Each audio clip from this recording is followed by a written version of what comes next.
What's going on, college football fans? We're back for another week of the Swampy Coliseum Podcast. That is Nathaniel Gilmore. I'm Andrew Hudson. We're back again. Let's talk some college football. We got our first CFP rankings Yeah. out this week. Some interesting matchups for USC and Florida and others going on. Let's start us off with the Trojans, talking about last week and the week to come. Man, what's going on, Nathaniel?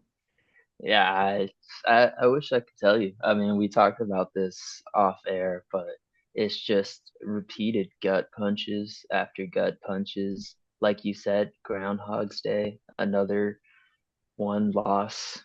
I mean, one score loss. Every single game. Every loss, it's been one score. I mean, this one we didn't really have a lead in the fourth quarter. We were up 21-10 to start the fourth quarter as they were driving down. And Miller Moss didn't throw a backbreaking fourth quarter pick. He threw a backbreaking third quarter pick at the end of the third Mm. quarter when we had all the momentum. I mean, it was man. It's just I was telling you, it's like it's tough to be super emotionally invested. I mean, this team looked good. First half, USC looked bad though. I mean, Miller Moss had two picks. One of them was tipped off the hands of Deuce Robinson. The other one was it was a Hail Mary pretty much. But I mean, we missed the field goal. We are down 20-7 at half, and it's one of those things where you're like, okay, you know what? Maybe we're gonna get blown out. We're at Husky Stadium. I mean, last week, literally, all I said, what we need to do to win is run the ball. And we ran the ball 9 times in the first half. And it was just like, why are we not running the ball? Why are we trying to throw so much against? I think we threw it 28, 29 times in the first half. Mm. And Washington is the number one rated pass defense in the country. And we just kept trying to throw the ball and we kept stalling and punting. And finally, second half comes about. Our defense shows up, which they've been playing hurt and they've been playing so well. Like we've been hurt and they've been rising to the occasion each time, each game. And then we just start running the ball. And it was just so funny because we run the same counter play over and over again and we scored two touchdowns immediately. I think it took what 13, 14 plays for us to Mm. just go down the field twice and score. One, we're at our own like 10-yard line. And our defense was just on point. And then we tried to throw it, and Miller Moss just throws another interception. It was a linebacker that he didn't see, which you can't have those. And then that was even the worst part. The worst part was they score on the touchdown. They try going for two, don't get it. I'm like, all right, we have a lot of time. We have 13 minutes to score, and we don't. We had two drives, both ending in the red zone. One we were talking about, we literally had it first and goal at the 4, and we got like 0 yards. Mm. We got a 2-yard run, incomplete pass. Why are we throwing at the 2-yard line? 1 yard run, and then it's all right, fourth and goal. Let's like run it up the middle, and they just blew by, broke our offensive line and -3 yards. And Mm. then the next drive went all the way down, and Miller Moss ended it with 4 straight incompletions or 3 straight incompletions. But yeah. Now we have bye week, which is really weird to say as a USC fan because the last 4 or 5 years in the Pac-12, our bye week would be after the last game of the season, so we'd Mm. only really have one bye week each year. Um, so Lincoln Riley already substituted, putting in Jaden Mayava for Miller Moss. That was announced yesterday or a couple days ago. So it'll be interesting to see. There was already some concerns just because Miller Moss is such a big vocal leader, big leader the in the clubhouse, and I mean Jacoby Lane, probably our best or second best wide receiver. Like immediately after it was announced, like had some weird tweets, but he was like, "Oh, don't worry, I'm sticking by." But like, he's a big leader, and I think he's kind of inching towards that transfer portal when it opens, which is sad to see as a guy that stuck around for so long. Um, really wanted it to be a success story, rooting for him at each game, but when you're throwing 3 interceptions, when you can clearly tell he's not seeing, this is not the same quarterback um, this week against Washington that we had against LSU. Like the quarterback, Miller Moss back then was just, he was great. He was, I mean, NFL prospect. People were all eyes on him. And I think it was just the hits just adding up. And he just, it's tough. So, I mean, as we prep for Nebraska, we have this bye week to kind of get Iowa installed. Hopefully, this kind of saves. I mean, Lincoln Riley's not going to get fired for at least 2 years. His buyout's way too big, but let's see if it really was because of mobile quarterback that he needed to run this offense, or we'll see what the problem was. But yeah, the rest of the year, I mean, it's pretty much over. So it's let's get these young guys in, see what they can do. We have a lot of promising freshmen. Just get them more reps. Yeah, something just has to change. It seems Yeah, like just being stuck in the mud for whatever reason. Like you're yeah, saying, they've got to figure out what the problem is because they have the talent. They've they're just not able to put it together on the field. And it's like yeah, looking at I mean, you can say Carson Beck's stat line sometimes, Garrett Nussmeier too. It's like some really good plays, and yeah, the stat line is full, but there's two or three yeah, interceptions there yeah, almost every week that keeps yeah, showing up, and that's been yeah, happening with Miller Moss, and it's just yeah, even yeah. earlier in the year thinking the defense was in a good spot, but when the It's off it. when both are in flux, then you can't trust them Yeah, to be strong. yeah. There's like a rating. It's like the football efficiency index or something like that. Pretty Hmm. much just it shows like how efficient are you on offense and on defense, and obviously the higher efficiency you are, the better your team is. And so I looked at the stat. It was like the last 3 years, and it's pretty much the AP top 25 just mixed up between the top 25. And USC 2022 was 17, 2023 was 18, which they start off 6-0, but they kind of finished off really bad, and they had a really bad defensive rating, but their offense kind of held it up.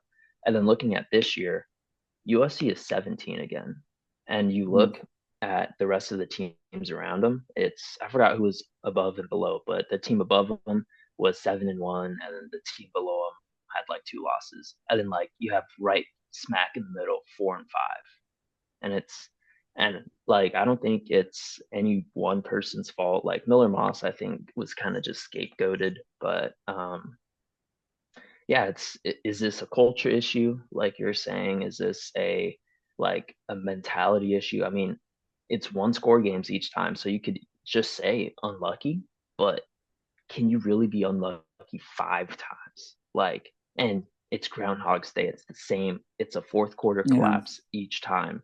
And sometimes it's the defense, sometimes it's the offense. So I think it might be the culture.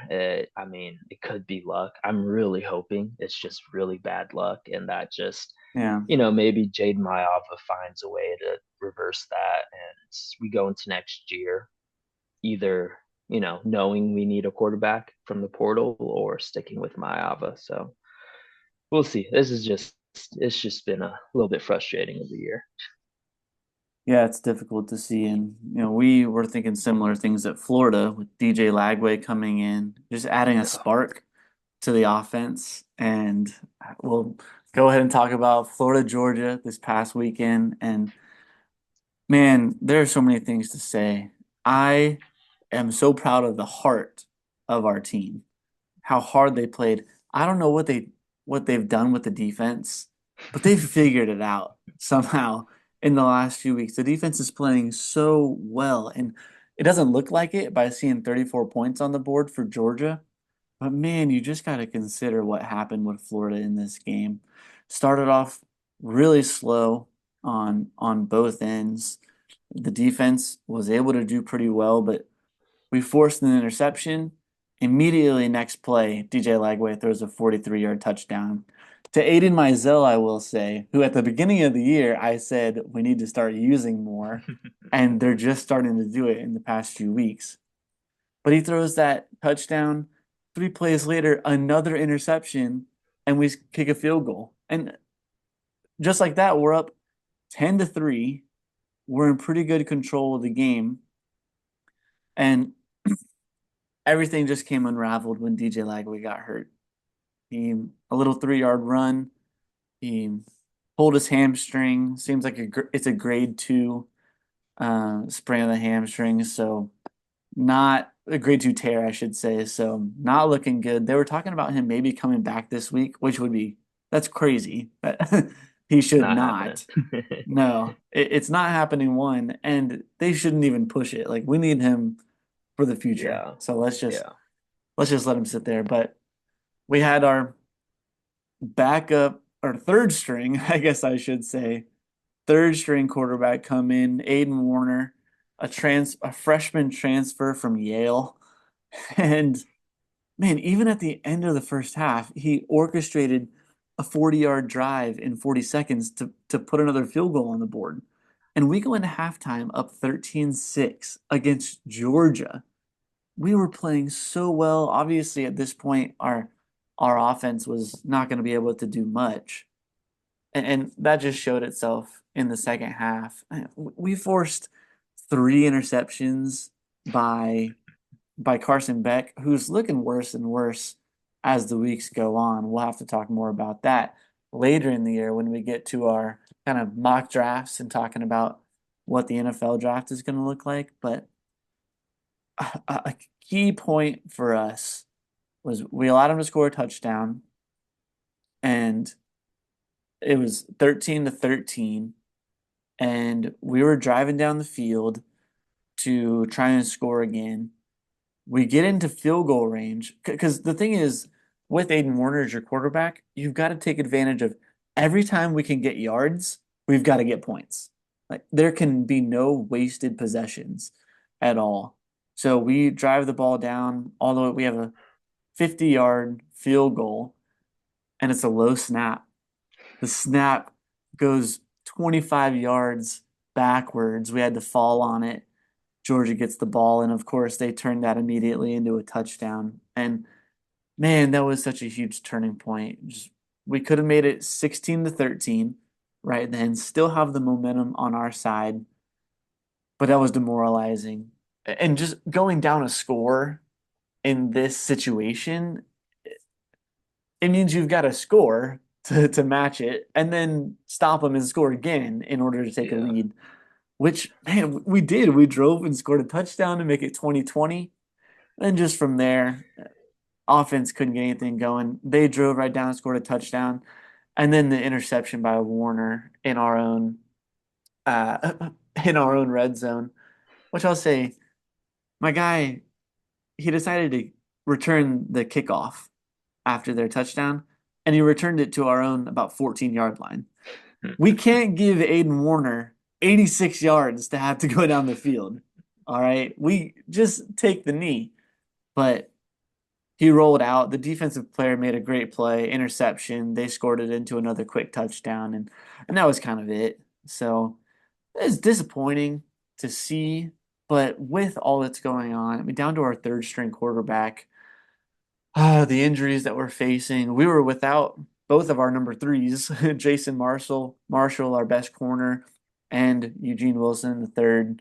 Both of them were out in this game. So, I'm glad to see how the team fought, played hard. Again, the defense is playing really well.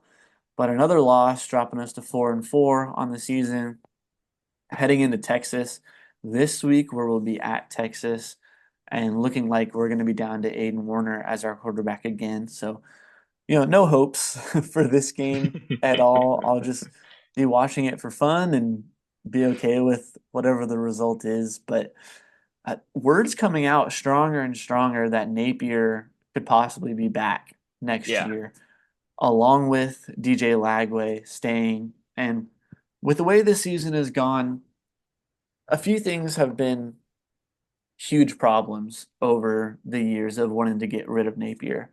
One is the defense under him, which he's not a defensive guy, but he's just shown the inability to hire the right defensive staff. That all of a sudden has turned around and defense is playing great. Two is the in-game decisions, him just really not seeming to have a good feel of the game and what we should do. I haven't really noticed that in the past few weeks. Seem to be making pretty good decisions. Nothing bad really happening on that front. And then three, play calling, which is more him. The play calling has just not been great uh, on the offensive perspective. And with DJ Lagway, we've opened up the field. We're launching it downfield. We're actually playing well on offense. So those things all seem to be doing better. And right now, I think last I saw, we were maybe the 43rd ranked recruiting class, which that's not okay. Yeah, not at all. We need to get those things figured out, but we're typically late to the game in that sometimes. And I mean, we're just coming off getting the number one quarterback recruit in the country this past year. So I at least have hope if we do keep him, but there are probably overall changes that might need to happen within, I don't know, just the whole program in order to get us back on the right page. But I don't know. I mean it's scary to go through another coaching change just because there's so Yeah. much unknown and you never know what's going to happen. But there's been so much anger towards Napier to this point in his tenure that it's hard to see them keeping him, but it looks like that might be the best thing. I mean, if he can somehow get us to a bowl game, which we also just have to recognize he's with his third string quarterback for the rest of the Yeah. year. So Yeah. there are so many factors that go into it, but I I could be okay either way, but I might be regretting that about a year from now. Yeah, don't make the mistake. I was like, after our first season with the Lincoln Riley era, I was like, you know what? If Lincoln Riley wants to keep Alex Grinch, he knows what he's doing. Like, I kind of want him gone, but maybe he had great years behind him. Yeah, no, big regret. Should have had him gone so long ago. Um, but yeah, I mean, I think Florida, it's been really impressive. Just, I mean, these obviously just like USC, a lot of close losses, a lot of games that, probably, looking at paper shouldn't have been in. I mean, smoking Right. Kentucky, I think it's definitely I think he has a good culture kind of built up. And I mean, this is something where you have consistent quarterback play. You get that defense rolling from week one next year. And I think this is a very good Florida team, especially with a second year DJ Lagway at the helm. Because, like you're saying, I don't know if Napier goes, who knows if Lagway stays, who knows Yeah. like how much of that freshman core that you're kind of building up, how much of them stays. So I think probably the smart decision to keep him for at least another year. Yeah, we definitely need to be careful about that. And I care most about getting Lagway back healthy whenever Yeah, that is, even if it's next yeah, season. Let's just get him back to full health and hopefully we can have a good year next year. But those were what happened with our teams. We've got some other really good games to talk about. The game of the week, of course, number three versus number four. Ohio State was able to walk in to just Happy Valley and take down the win against Penn State, 20-13. I was watching this game in the morning over here. I know you were tuning in. What were your yeah. biggest takeaways from Ohio State, Penn State? It's every year, you get tricked into thinking Penn State is gonna be different, and it's like we were talking about Groundhog's Day earlier. This is the Yes. same game every year. It's Yeah. Ohio State making mistakes, and Penn State. You're thinking they're gonna come in with just a different energy, with something different to take down Ohio State. And they just play little brother the entire time. They're just trying to play catch up. And man, when Penn State went into USC, the entire first half, they were doing trick plays. They had Tyler Warren under center. They were having Tyler Warren throw the ball. They were doing just random stuff just to throw USC's defense off. And, you know, it was just such a weird game plan. And then you're like, okay, you know what? Like maybe Penn State's going to do the same thing. Like they're playing Ohio State. You expect a lot of trickery, trying to just force feed the ball to Tyler Warren, and it just didn't happen. I mean, Caleb Downs was pretty much on Warren most of that game, and I mean, Penn State, if they didn't get that pick six, if they didn't have all these really good calls go their way, Ohio State fumbling it into the end zone, they're not in this game. But they were, and I mean, down 20-13 at the 3 yard line. Same thing as USC. They go run it up the Mm-hmm. middle, nothing. Run it up the middle, nothing. Run it up the middle, nothing. Fourth and goal.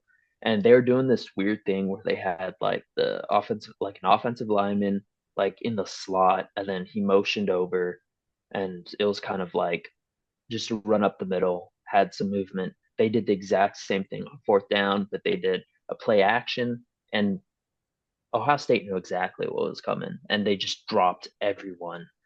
And Allard tried to throw it in triple coverage, and I mean, obviously incomplete. I don't think this really answered questions about the quarterback position because Drew Aller, I mean, he had an okay game. I mean, their running game did nothing pretty much. Bo Prabula, he had a couple snaps. He was mostly, in there to change things up, but it didn't really happen. So I think Ohio State is going to keep moving, and Penn State, I mean, it's just not their year, I guess. Yeah, I I am not big on either of these quarterbacks after watching them for Mm-hmm. sure. I was telling you on Saturday, uh, Drew Aller, Will Howard, both of them, Yeah, they have moments of looking like deer in the headlights. yeah, They don't look all that confident out there. They don't have what seems like command of the offense that they're running. It just it doesn't look to me like when you get to the biggest games and the biggest teams, you tend to see that NFL type quarterback stepping up mm-hmm. and the talent really showing. I I haven't seen much Dylan Gabriel over this year. Obviously, he's high up in the Heisman running. They're undefeated at this point. So you can maybe speak more to that. The one guy I've seen it from over this year is Cam Ward, Yeah, where he just has that moxie about him. He has mm-hmm. the confidence. He can make the throws. Oh my goodness, he makes some crazy throws. But these guys, I just don't have confidence in them when they make it to the playoff, right? To make it through a few games to win the championship. I don't Yeah, see it yeah, really. So with either of them, I don't think they're going to be anything in the NFL. I don't think they're going to be able to take their teams to success in the playoffs, even with all the talent that's around them. There are just too many other good quarterbacks in college football right now, and I think it's one of them that's going to be able to win the championship. So we'll talk more about that as we keep going. But Penn State, zero offensive touchdowns in the game. They mm-hmm. started the game off with that pick six. They scored 6 points the rest of the game. Ohio It's State was able to ridiculous, manufacture just enough to ridiculous. make it happen. And part of that is the Ohio State defense. They're really good, but Mm-hmm. wild there. I just talked about Cam Ward. I'll touch quickly on the Miami Duke game because, man, I was sure Duke had him. Duke was going up, I think 11 Mm-hmm. in the third quarter. They scored to go 28-17, and Miami was off. Then a flips a switch flipped, and they didn't look back. Yeah, After that, Ward's chucking it down the field. Xavier Restrepo became Miami's all-time leading receiver in yards and catches, which think about the receivers that have come through there. Michael Irvin, Reggie Wayne. We can, I mean, talk for days about how many receivers have and Andre Johnson. So many have come through. Restrepo has the best stats of any of them. that's But he's insane. just chucking it down the field. They're throwing bombs. They end up winning the game 53-31. Just crazy how they were able to change things around. Now, with Miami, I don't think they have the defense to be able to win the No, not at championship. all. And they haven't that you got a number on how many ranked teams they're playing this whole year out of their 12 games? Zero. They have not played a ranked team and they don't have a ranked team left on the schedule. Nope. So Miami, they're going to hit a buzzsaw at some point that I don't think they're going to be able to overcome. But man, whew, he is fun to watch. Absolutely. Yeah, this definitely reminds me of 2022 Caleb Williams, where no defense, they're just chucking it. I mean, they're playing the way they play offense is like how I play college football 25. It's just we're gonna run it maybe a little bit, but we're just gonna see how like we're short pass, medium pass there, and then just launch it. And I mean, looking at the end of that game, they were up what like 46-31, and then they were still just chucking it deep. I mean, Ward threw a pick and had a fumble because like at the end of the game because they're still just trying to launch it deep just to put up as many points as they could. But it's fun to watch. Yeah, yeah, it definitely is. And the last three games we'll touch on were big upsets right around the top 10. There we had Texas A&M lose 44 to 20 against South Carolina. Texas Tech was able to score right at there at the end to beat Iowa State Big time. 23 to 22. And then Louisville handled Clemson. They Yeah, won 33 to 21. It wasn't even that close. They no. were easily in control of that game. So Texas A&M, Iowa State, and Clemson all go down who were hoping for chances at the playoffs. What do you think about all their chances now at this point? I mean, I think Clemson, they still have a shot. I mean, they just have to win out. They make the ACC championship. I actually have to look because I mean SMU, they might be undefeated. I think they're undefeated in conference. I'm pretty sure. So they just gotta hope on a SMU loss. Pitt just lost. I have to check. Yeah, they play Pitt, so we'll see. That'll kind of eliminate one of them. But with all these expanded conferences, teams aren't playing each other, so it's SMU. You have to hope that they lose, and Clemson, if they Right. make it, I think they have a big shot at beating Miami. I think that last game, watching that first half, they just weren't awake. It was so weird because at the end, like the second half, you saw the Clemson that was blowing teams out. But then, you can't have sleepwalk after a bye week into a game like that. But I mean, Texas A&M, they're still they're still in it. They just have one conference loss. They're still near the top of the SEC, but it's gonna take some teams losing, for sure, because there's just so many one-loss teams. They play Texas at the end, so we'll see. Um, Iowa State, I think that game, I should have put it on the pick'ems because I knew Texas Tech was winning that game. Like I Yeah. have pick'ems with just all the top 25 teams with some old coworkers, and that was like the one game with like 95% confidence Texas Tech was going to Mm. win. Um, but yeah, I just don't see Iowa State having. It's just so hard in that Big 12 conference to really separate yourself, just because everyone's cannibalizing each other, and Mm. to lose, we'll see. There's a lot of top teams. We have like BYU, Colorado's rising. So it's just kind of a wait and see type thing with Iowa State. Yeah, absolutely. I want to say I don't think any of them have a chance to get in at large. I think No, it's just too hard.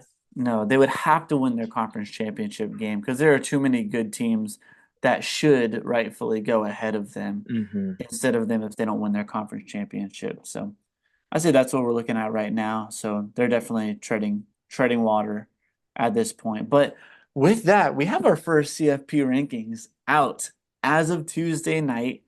It was, I think, the most important polling that was going on Tuesday night. I don't know about anything else that Yeah, was yeah. I happening. don't, yeah, nothing else major No, was not happening. sure. But let's talk about our top 12 at this point, because that's what we're looking at with the playoff, and you have to remember when thinking about this, the ranking is different from the playoff bracket. Okay, Yeah. they're gonna continue to rank teams like the AP poll, just who they think are the 12 best or really the 25 best overall. But then at the end of the year, that will get shifted into the bracket system based on conference winners and whatnot. So let's take a look at the poll. We'll talk about the bracket as well, but we've got Oregon as maybe the unanimous number one. I think Yeah. in the AP they were unanimous. But Oregon, Ohio State, Georgia, and Miami is your top four, followed by Texas, Penn State, Tennessee, Indiana, BYU, Notre Dame, Alabama, and Boise State. There at number 12. And that takes us, let's mention the playoff bracket as we see it for now. So they've got the top four conference winners projected to be Oregon winning the Big Ten, Georgia winning the SEC, Miami winning the ACC, and BYU winning the Big 12. Those are your top four seeds that get a bye in the playoff. Then some really fun matchups to see in the first round. We'd have number 9 Indiana against number 8 Tennessee, number 5 Ohio State against number 12 Boise State, number 7 Penn State against number 10 Notre Dame, and then a rematch, number 6 Texas against number 11 Alabama. Ooh, these are some fun That's gonna be games big, yeah. to watch for sure. Man, what are your thoughts on this first ranking, this first look at the projected playoff? What comes to mind? Yeah, I mean, this is kind of not what we're expecting. Beginning of the year, like we knew this was gonna be wild. But kind of right now, this is kind of where we are. I think there's a little disrespect on Indiana. I Hmm. think they should be a little higher up. Um, it was interesting. One of the biggest discrepancies, like just overall top 25, is how low they have Army. They have Army at Hmm. 25. So Yeah. we were talking last week, where would they put them if Boise State won out and Army won out? And looking at this, I think if Army beats a team like Notre Dame, I I I don't know if they jump from 25 or the low 20s, mid 20s all the way up into the top 12. So I mean, like in our mind, it'd have to be, but I think yeah, strength of schedule. But yeah, you can definitely see uh big Big 12 respect, like we're saying, isn't totally there. I mean, BYU is their highest team and they're at 9.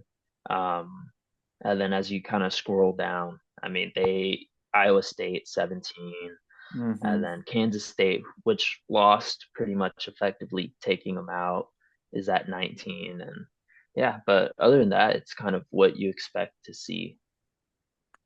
Yeah, I think the polls are telling us if Boise State and Army both win out, Boise State's in.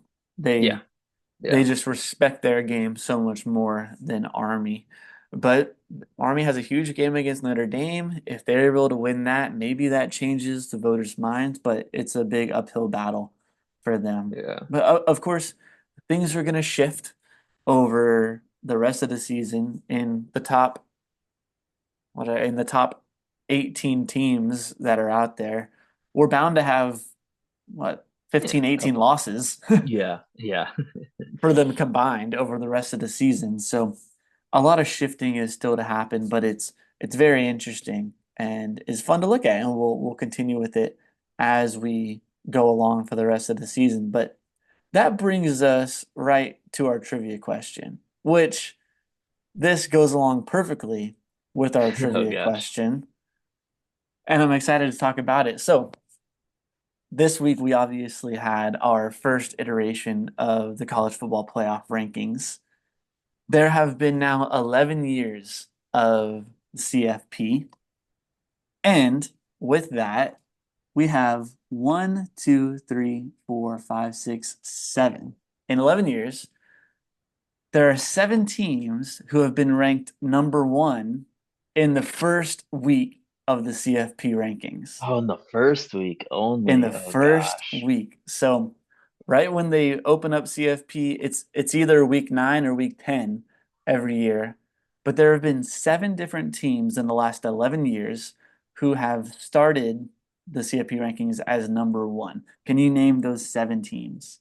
Okay. When you started like explaining it, first team that came to mind was Mississippi State, where they won in the first iteration. Very impressive. Very impressive.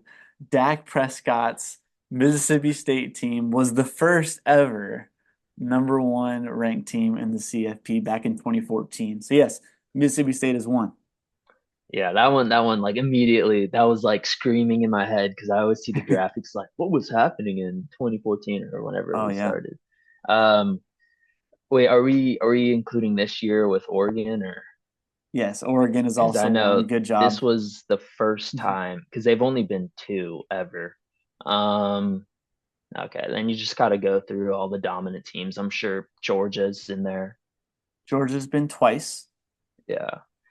Let's go Clemson. Clemson once, yeah, back in 2015, the second year. 15. Okay, so three more teams. Uh, 3 more give teams me to go. give me Alabama. Alabama has the most 3 times back in 2016, 2018, and 2020. Now Okay, you're missing 2 more teams. this is hard because like okay, I don't think Ohio, okay, Michigan, I think when they won, I think they were one to start off, right? Michigan was not. No. That was Okay, 2023. yeah. Okay. I was because that last year was weird because they were like top four for most of it. And then yeah. Give me did I say Ohio State? You did not, but that is the Okay. correct answer. Okay. Ohio Ohio State. State. Remember, Michigan had to beat Ohio State to Mm-hmm. get into that number one spot Okay, because there we go. There we go. Ohio State was number one in 2023, also back in 2019. So you're missing one more team. This is just 2 years ago, 2022. They Two. were they started off as the number one team in the Oh, CFP. oh, oh, oh. The Hendon Hooker team, Tennessee. Wow. We're Nice all on the hype work. train. I think I'm trying to remember. I was 100% on the hype train. Hendon Hooker, Jalen Hyatt. That team was going to be Yep. nasty. Because that had to be right after. Yeah, that was around when they played Alabama. They Mm. beat Alabama, and then they jumped from like 7 or 4 to Yeah. 1, and then everyone Yeah. was on them, and then they just got smoked by Georgia. That's right. Man, nice job. 7 for 7 right there. That Hendon Hooker team was, yeah, I had forgotten about it when I was looking at the rankings and it popped up. Yeah, that was such a fun team to watch as well. But you got it. Yeah. So, Yeah, I so three remember where I teams. was watching that game. Oh, I did too. Alabama, Georgia, and Ohio State have all been it multiple times. But then Mississippi State, Clemson, Tennessee, and Oregon have all been number one in the first CFP rankings once. So very good. We'll see next year who it is. And it's interesting to look too. I'll have to look back to remember exactly, but how many of these teams actually finished by winning the championship? Yeah, Mississippi yeah, Mississippi State, no. Clemson in 15? No, that was Derrick Henry's year. Alabama yeah, because they won. won 16, Yeah. 16 and 18, I want to say. So 18 Alabama was, and they won. And 20 Alabama was, and they won. That was the Mac Jones, Oh Devontae yeah, Smith year. yeah, 2021 Georgia, yes. yeah, Then Tennessee, Ohio State. So is that only two? yeah. Two of the Alabama teams. Two of the Alabama teams. All the other teams did not go on to win the championship that year. So parity, Not looking good parity's out for there. Oregon. Oregon, watch out. You gotta watch out, Oregon. There's not a lot of room for error here, but nice. Yeah. Great job, Nathaniel, on the trivia question. Now We're going to move on to our risers and fallers. For the last week, we're going to look at the AP poll for our risers and faller because that's where there's been change with the CFP. Obviously, it's only the first week. But next week, we'll start off using the CFP poll as our riser and faller list. But like you said, or like we've been talking about, some upsets that went on in college football over this last year, which made definitely some teams jump up, but teams definitely fall down in the rankings. For me, starting off with my biggest riser after this week, it's got to be a team who fought for their chances to stay in the playoff race and won. That's SMU. SMU playing against another undefeated Pitt team, or sorry, Pitt was undefeated. SMU had one loss, but a matchup at number 20 against number 18. They've got to win to have a chance to stay up there in the ACC, to have a chance to win the conference championship game. And they won. And now up to number 13 in the AP poll. They are 8-1 on the season and certainly have themselves up there ready to play in the conference championship game. Obviously, if they beat Miami, they're right there as probably the 4 seed. But man, what a huge win for SMU. We'll see if they can carry it for the rest of the year. Yeah. For me, I'm gonna go with another team that has just been slowly rising up. They're gonna have a big test this week. A little preview. We're gonna have them on the pick'ems for this week. Hmm. But I'm gonna go with Colorado. I mean, two losses, one loss in Big 12 play. Especially with Iowa State losing, they've firmly just put themselves in that Big 12 conversation. And I mean, it was easy to clown on, Dion and just how this program was going, especially with not a disappointing year last year. It was actually a lot better than people thought it would be. Mm. But this year was supposed to be okay. Let's start to get on track. Let's get some wins. Um, Probably should have lost that North Dakota State game. Mm. Just all honesty, North Dakota State's just such a tough out, and they just got dismantled by Nebraska. And I think after that point, it was kind of like, okay, like Colorado, you're done for the season. And I mean, they've just slowly been winning. They have just one loss since then against a good Kansas State team, which did lose to Houston. Um, but yeah, they smoked Arizona. They beat up Cincinnati last week, and I, I mean, they've just been slowly rising. This is a team that, I mean, don't count them out. If they win out, Iowa State kind of messes up, um, then they're in, the championship with BYU, and who knows, they have an outside shot at the championship. Obviously, they have to win first, but I mean, Shadur, Travis Hunter, I mean, they're having great years, and their defense has really picked it up from last year. So I think that's kind of a team that's rising for me, and really to look out for as we start talking about playoff races. Well, if you could see And them jumping from the year they had last year, where were they 4-8 at the end of the yeah, year last year? If they end up being the number 4 seed in the playoff this year, oh I man. mean, Oh that is man, the wild. hype And is gonna be insane. how about this conversation? We haven't talked about this. Look, the buyout is enormous. It's not really possible. But how how about trading Deion Sanders for Mike Norvell? You think Oh my FSU gosh. would not jump all over that with the year that Yeah. FSU has been I having? mean, that talk was so high the beginning of last year. It was Yeah. insane. And then of Yep. course Mike Norvell goes and picks up probably the best portal class we've ever seen and goes on and goes undefeated in the regular season. And then of course, Colorado had that 4-8 year. You're like, oh, and they're gonna move to the Big 12, all that fun stuff, it's gonna be different. And so those talks subsided. And I don't think it's really picked up yet because just they're like, okay, Mike Norvell, just everyone's blaming DJU. No one's like, this went from probably picking up one of the best classes to picking up one of the worst classes. And I mean, there's going to be a lot of up and down if you're just going to abuse the portal like that. But Yeah, we'll see. Right. I mean, yeah, buyout's going to be huge. I think Florida State has to keep Norvell around for at least a year or two just to drop that buyout. But I think Dion going back home after all these Florida State fans were hating on him for taking Travis Hunter away.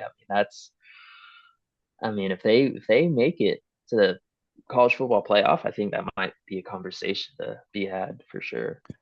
Well, the thing is, just 10 months ago, Mike Norvell signed an 8-year, $84 million contract. They just locked him in. Yeah, it's And like, now, after this new season, I like mean, can you say it's an aberration? Can you say they'll be back next year? Who knows? yeah, But yeah, the talk of that has to be it's tempered because you know I don't see them going away from Mike Norvell with that huge contract, but yeah. There's no way. it definitely is attractive for FSU fans, I'm sure. Yeah, and I think this is a conversation to be had where it's like, all right, we're so used to instant gratification. We're talking about this with quarterbacks in the NFL. Like we Yes, need yes. results now. And it's tough, like, especially as a fan, you want to win. But like our own programs, USC, Florida, it takes time, especially Yeah. after a dysfunctional, like this guy's hired, now we're firing, hiring, firing, all that stuff. It's if it's so dysfunctional, you need to set a base, you need to set a culture, and it takes years to do that. Like you Yeah. see everywhere, people are getting fired if they're not winning out the gates. And you look at Yeah. a guy like Harbaugh. He was at Michigan for how many years, and he was under so much scrutiny. Michigan was calling for him to be fired to the point where he was taking pay cuts to be like, "Hey guys, like I'm gonna get this going," and they go and win a national championship. So I think it takes time, um, and especially I think these buyouts are good just because it allows coaches to, they're like, okay, I'm safe. I don't think Yeah. I'm gonna be gone in 2 years if I'm not doing well. So I think Norvell, it's hard. It's hard to see if he can build that culture, especially if he's gonna just use the portal just constantly. So we'll see, but. I mean, yeah, I think takeaway, let your quarterbacks get some time in the NFL, let your coaches get some time in the NFL and college to set at least something up. Because, Right. like, I think the funniest example is the Chicago Bears. Like, they fire a coach like every other year, and it's like every like I think they get like 2 3 years, and then they fire a coach, draft a new QB. The coach stays one more year, nothing's happening. They get a new coach, QB learns a new coordinator, and like new system. 1 year, nope, fire the coach or get a new draft. It's just constant Yeah. over and over again. Jeez, It is but ridiculous. It's unhealthy. patience, Yeah. patience. Oh, 100%. If I was a Bears fan, man, I wouldn't know what to do with myself. Yeah. Gotta give them time. So good. Well, hey, Yeah. they're your biggest riser. How about your biggest Oh yeah, fall? yeah, yeah. How Let's about talk. your Let's biggest talk fall biggest after this week? fallers. A team back to back, man. I had a lot of hope in LSU, and then they go and they blow a lead to Texas A&M. A lot of hope in Texas A&M. Marcel Reed, he's gonna get it going. That's the guy, and they go and they lose pretty convincingly to South Carolina. And I mean, we're talking about this game. South Carolina went up early, quick. Like it was like 20-13 or something like that, 20-10, and then it went 20-20 at halftime. And I mean, it looked okay. Texas A&M's on the move. They're gonna get something going. And then just looking at the drive chart for the rest of the game, it's three and outs and an interception pretty much. They don't score the rest of the game. Marcel Reed, he just looks okay. Once they kind of bottle up the running, it wasn't like once South Carolina forced him to throw, not allowed him to throw, they forced him to. He just looked okay. Um, and man, South Carolina's offense is just so dynamic. You got Rocket Sanders, you got Lenore Sellers. That's going to be a fun team in Hmm. a few years once this team gets older. But yeah, Texas A&M, they're up there, beating LSU moving back up, really making a name for themselves. Mike Elko got everything in the right direction, and then just a complete second half collapse isn't what you want to see. Obviously, another young team, um, but is the quarterback situation figured out? It's still unknown. We thought we had that last week, but we'll see as the rest of the year kind of ends up. I mean, Texas A&M still has a lot to fight for. Like we are saying earlier, they're still in the conversation. They still have that Texas game coming up, so we'll have to see. Yeah, absolutely. My biggest faller, which I'll stop here to say, shout out to my sister. Shout out Kayla. We got from her a couple weeks ago. She sent this link Hmm. of a layout of all the college football rankings throughout the year. I'm looking at it now, and it tells me the current rankings, how different teams have shifted in the rankings throughout the year.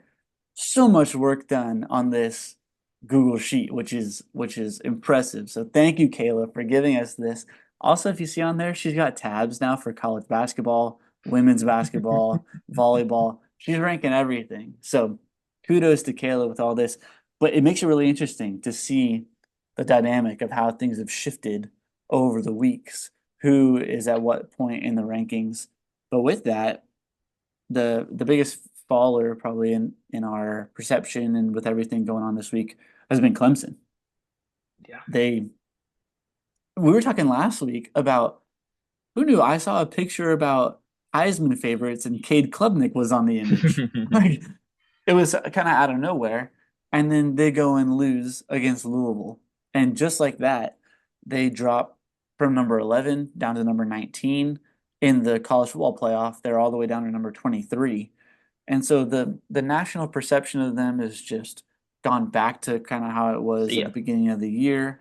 They're Yeah. gone. No one really cares about them anymore. Now, they still have a chance to get into the ACC playoff, so or into the conference championship game, and then be able to make it into the playoff from there. But all the shine is just off of Clemson at this point after this one game. So I've got them as my biggest follower of disappointing development in this game against Louisville.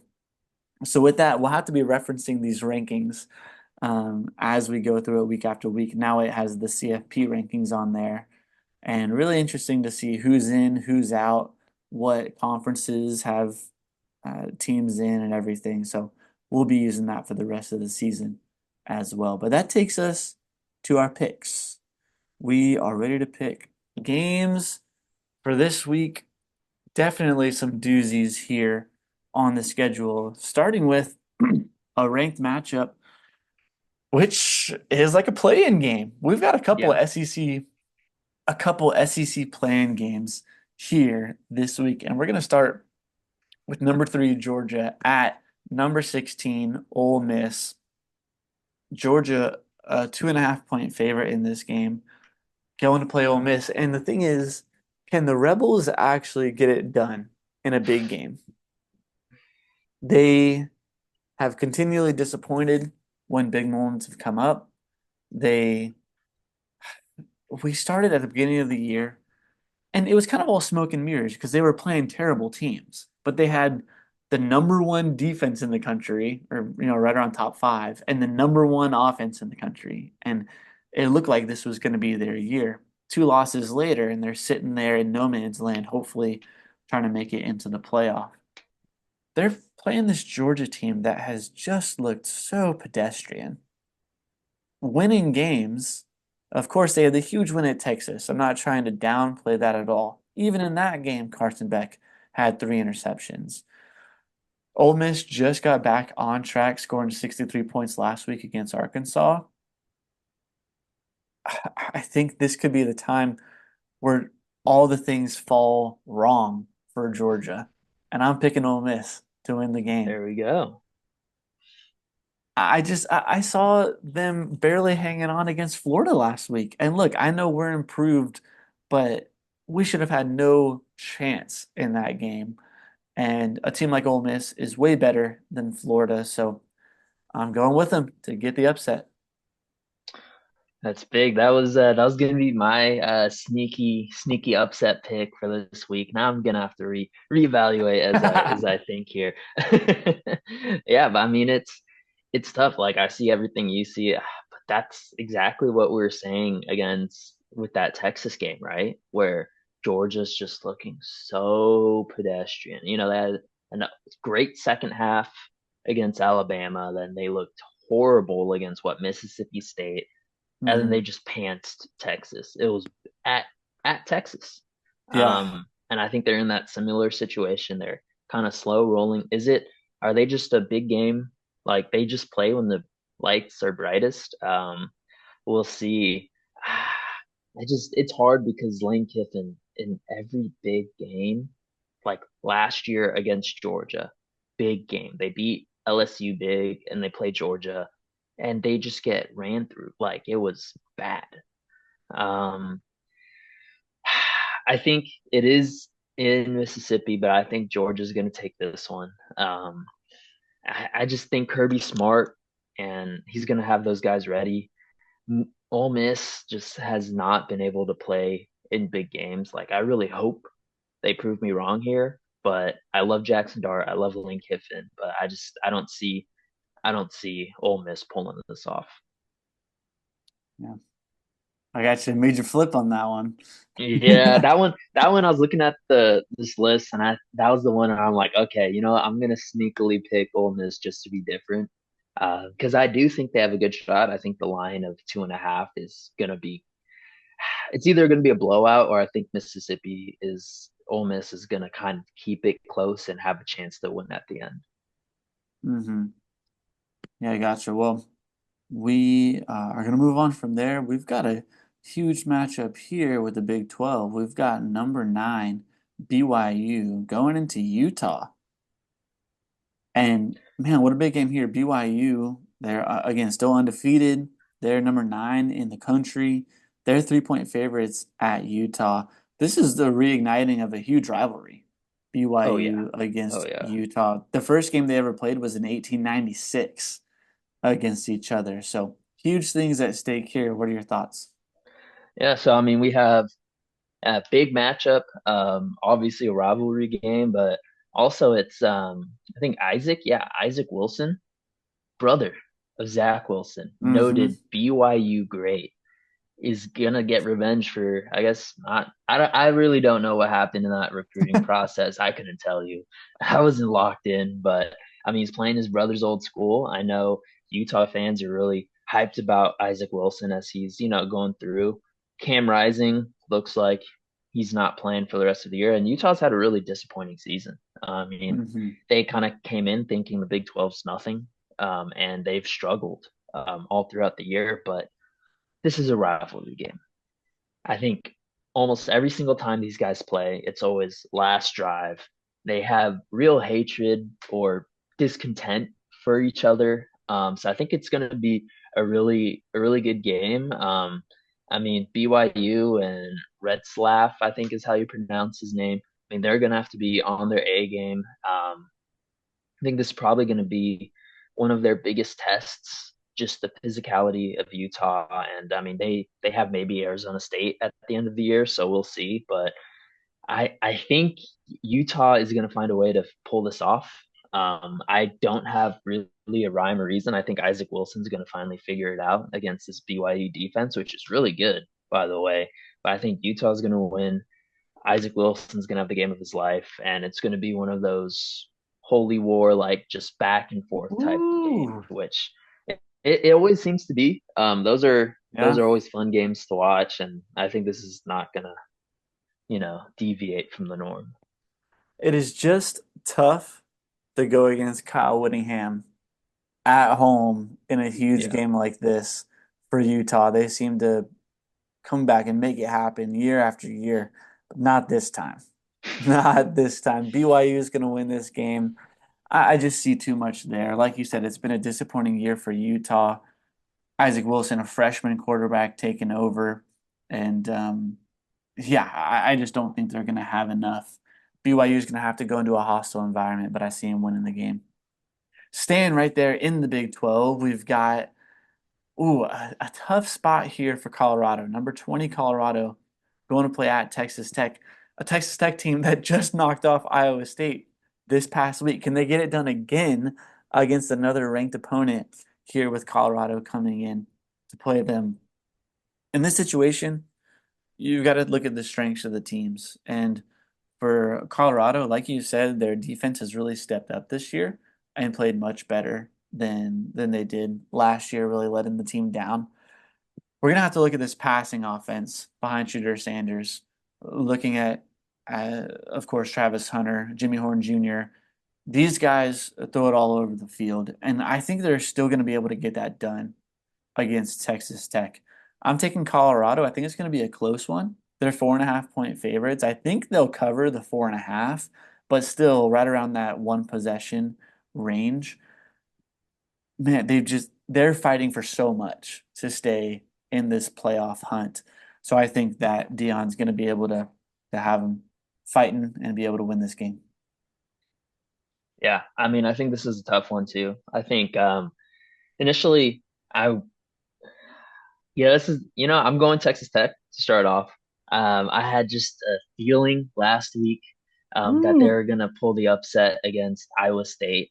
I have that same feeling here, and I think it's not a ton of reasons. I think Texas Tech is a very solid team. I think they are, yeah, very solid team. They do a lot of things well. They have a good running game.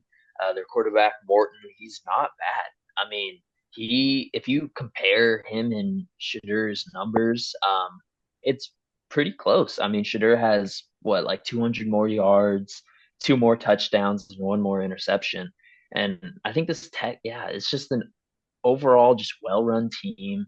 I think this is the start of something. So I think they're gonna, especially at home, they're gonna go, and I think it's gonna be a last kind of similar to the Iowa State game where back and forth all game, and they have a chance to win at the end, and they pull through. Gotcha.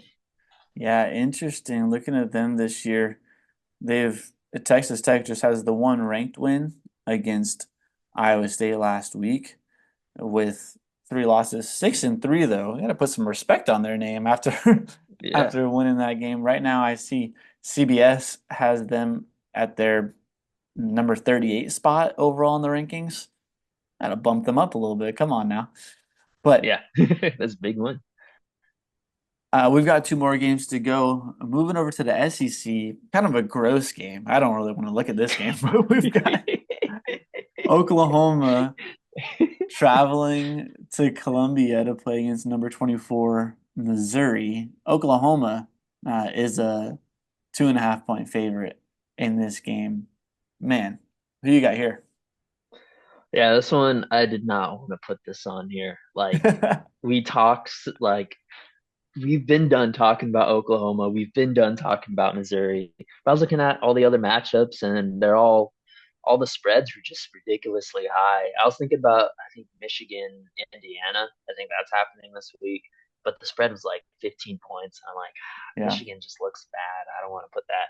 But yeah, this one's tough. I mean, I saw somewhere it's like there was an article. It was like, is Missouri ready for like a reignited Oklahoma? They fired their offensive coordinator and they put up like 60 something points, and I'm like, oh. And then I go look who they put it up against, and they're fully integrated in the SEC, playing Maine in the middle of the season. But yeah, this one's tough. I'm not too sure about the status of Brady Cook. I'm assuming if the line is Oklahoma, Drew Pine's probably going to be starting, or it's going to be a dual situation like it was that Alabama game.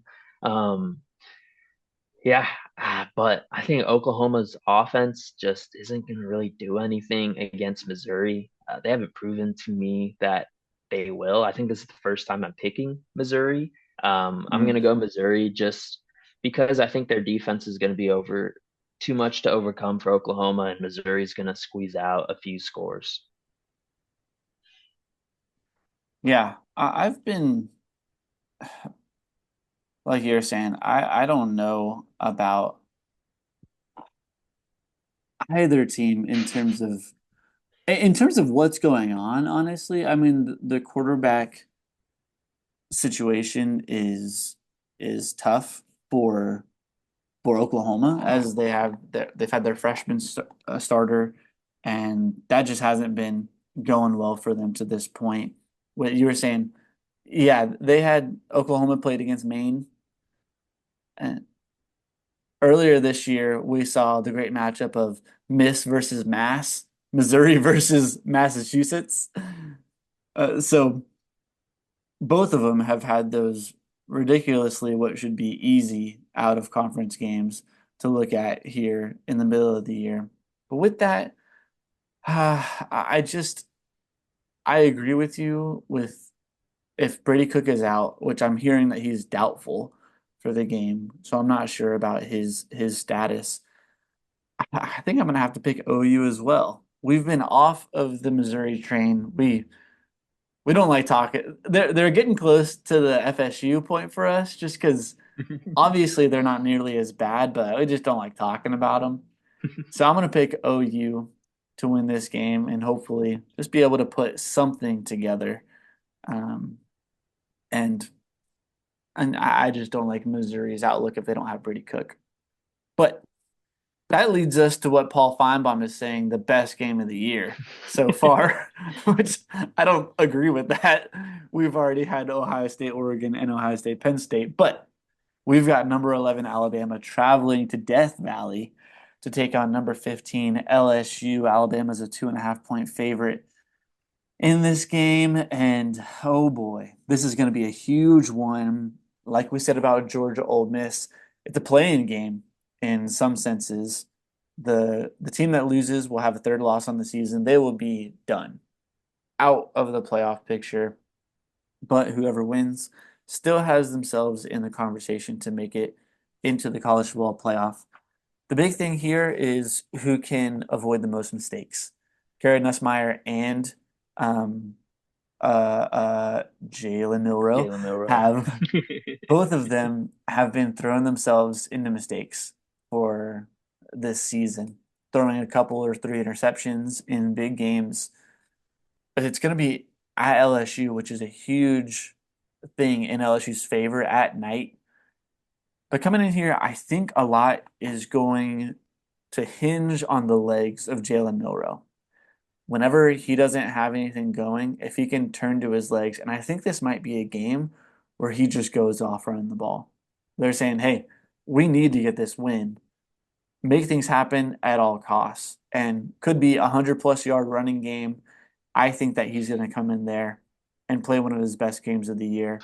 I'm picking Alabama to go into LSU and win tomorrow night. Yeah, this one's tough. I mean, obviously it's a close matchup. Um, and it's really which team do you trust more? Alabama, if you look at their losses, we have obviously they lost that game against Vanderbilt, just looked ugly. And then they lost that game against Tennessee, where it's like, okay, they weren't able to get things going against a top team, and that seems to really be kind of the what's happening with Alabama. I mean, they had their big game against Missouri, but easy when Missouri's offense literally cannot do anything. I think what they threw, Drew Pine threw like two or three picks. Which now, kind of thinking back on my last pick, maybe I should have went OU just because if Drew Pine's going, I just forgot how bad that guy is at playing football.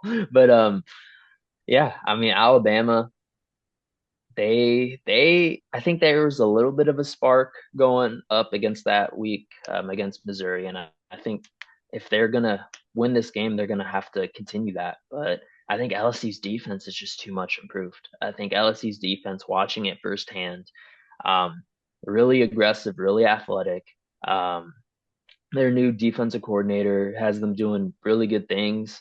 Obviously, that Texas A&M game wasn't really on that defense; it was that offense. Garrett Nussmeier, are you really that NFL talent everyone's saying you are? Kind of rooting for him just because Miller Moss started Miller Moss started to decline at the end there.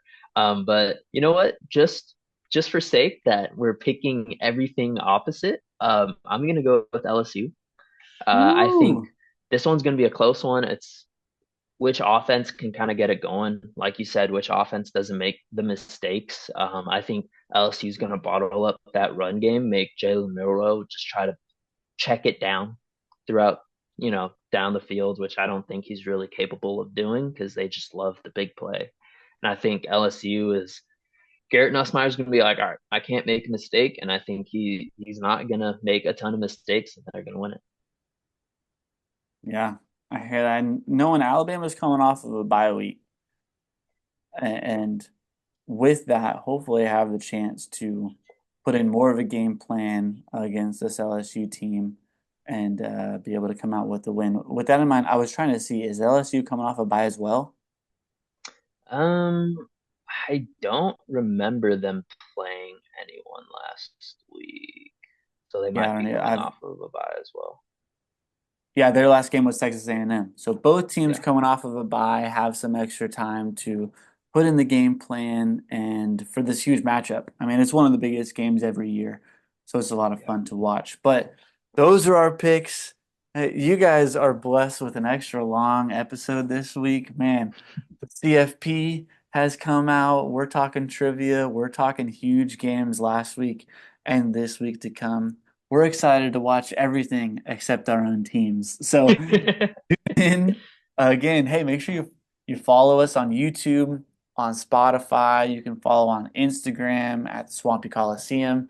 Man, we're adding in content and always going with what's going with college football. So, thanks for listening. We'll talk to you again next week. Have a great week, everyone.